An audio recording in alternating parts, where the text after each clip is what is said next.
Hey guys, this is Phil from Education.com. So we're going to take a look at the Xiaomi Mi Pad 2. We had a pretty disappointing experience with the Xiaomi Mi Pad 1. After about a year, here we come with the metal-bodied Mi Pad 2. So let's take a look at the design. It's got a 5-megapixel front-facing camera, 7.9 inches with display, and the multitasking home and the back key. The multitasking key here resembles the menu key, but it acts like a multitasking key, so don't worry. There's a power key and the volume rocker and the earphone jack on the top. Unfortunately, it's on the top instead of the bottom, and there's nothing to the left. Xiaomi isn't coming with the LTE-capable tablet of theirs, and I'm pretty disappointed by that. I hope it's such a nice one if they have a cellular-enabled Mi Pad. But on the bottom, we got the USB Type-C port. It's gaining more popularity by day, and 2 screws there. And on the back, we get the 8-megapixel camera along with 2 microphones and the Xiaomi logo that has a little engraving on there saying designed by Xiaomi in Beijing. That's interesting because I wouldn't be proud of this design. This resembles too much of an iPad mini. There's a pair of speakers, which is unfortunately located because it would be better off if they were located on the bottom or if they're located on far left or far right, so it gives you some kind of stereo surrounding sound, because the time that you'll need the stereo speakers the most will be when you're watching a movie, and when you're watching a movie, you'll most likely watching it landscape instead of portrait. But anyway, so there's a pair of speakers. They're actually pretty good. I was actually surprised at that. It's not iPad good, but it's actually good enough for you to watch a whole entire movie out of it.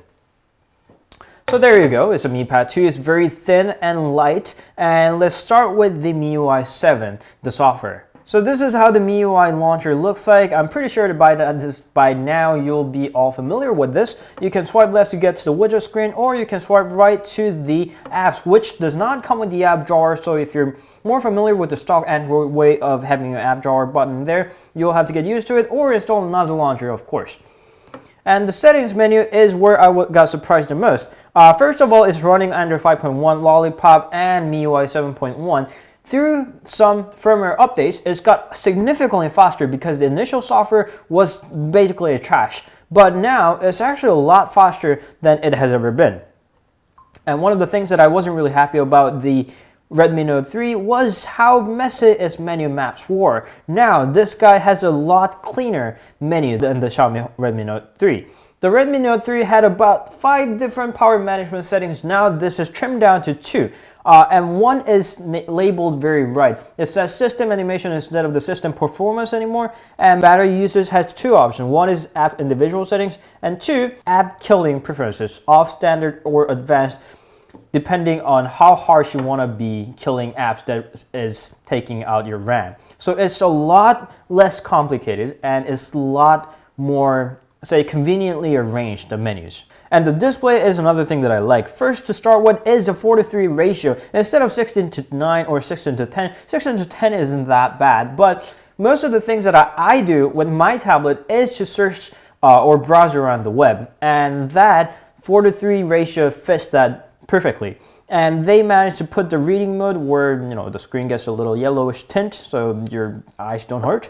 And there's a color where you can manage from cool to warm, or the saturation where it goes from brilliant to standard. So you can set up your display the way you like it. And also you can double tap the screen to wake up your tablet, or sound-wise, I mentioned that the speakers are actually pretty good. Earphones, they're okay. There's an audio setting, there's an equalizer, and the Mi Sound Enhancer, which I do not suggest using it. It just makes the sound worse, but it's a lot better than the previous versions of the Mi Sound Enhancer, so don't be afraid to give them a try at least. And it's running with the Intel processor instead of Snapdragon that we're used to. It's running Intel Atom Z8500 CPU. That's Atom X5, and it's actually a lot faster than I thought.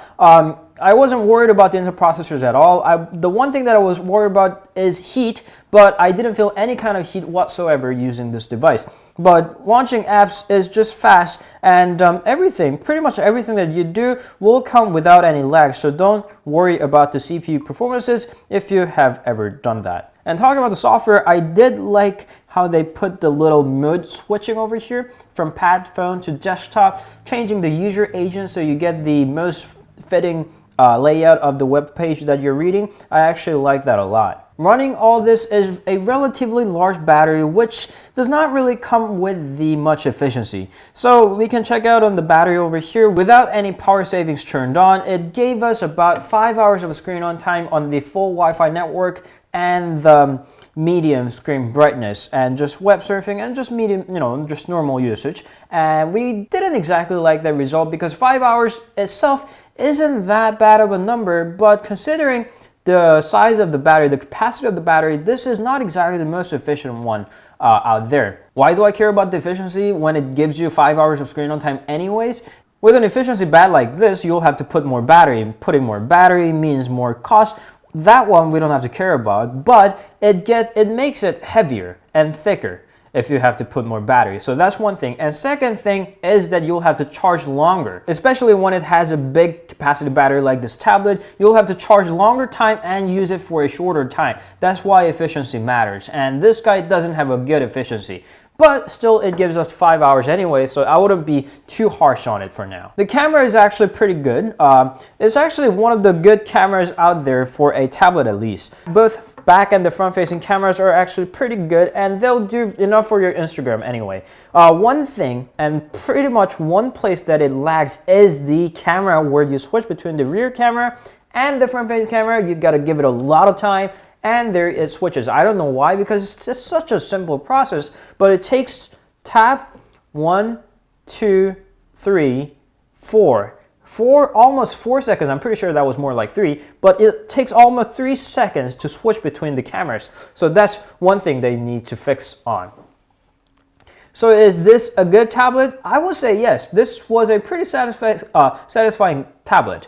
Is this a good tablet for your bucks? I would have to ask myself about that, because apparently, of course, it's a good tablet and it's a cheap tablet for what it has compared to an expensive one like the Galaxy Tab S2. But compared it to the other Chinese tablets, I'm not entirely sure, because companies like Techless and other cheaper ones offer dual booting with same metal chassis and the same resolution of the screen. So I wouldn't be so confident about whether it's a very cheap device for what it offers. There are a lot of things that I like, including software, surprisingly, because I don't like the MIUI at all. It scrolls like that. I like how they managed to change out the circles there. But anyway, while there are a lot of things to like, there are some shortcomings, so you'll have to consider wisely. I haven't used other Chinese tablets that much, so you gotta compare them before getting a Mi Pad 2, but at least for the device itself, this is actually a pretty good device, and the device itself won't disappoint you. So that was Mi Pad 2, a successful successor to the Mi Pad 1. We got Instagram, Facebook, Twitter, and Google+. Don't forget to see us on the social media, and we'll see you guys later. Don't forget to subscribe, and Happy New Year. I missed that. Bye.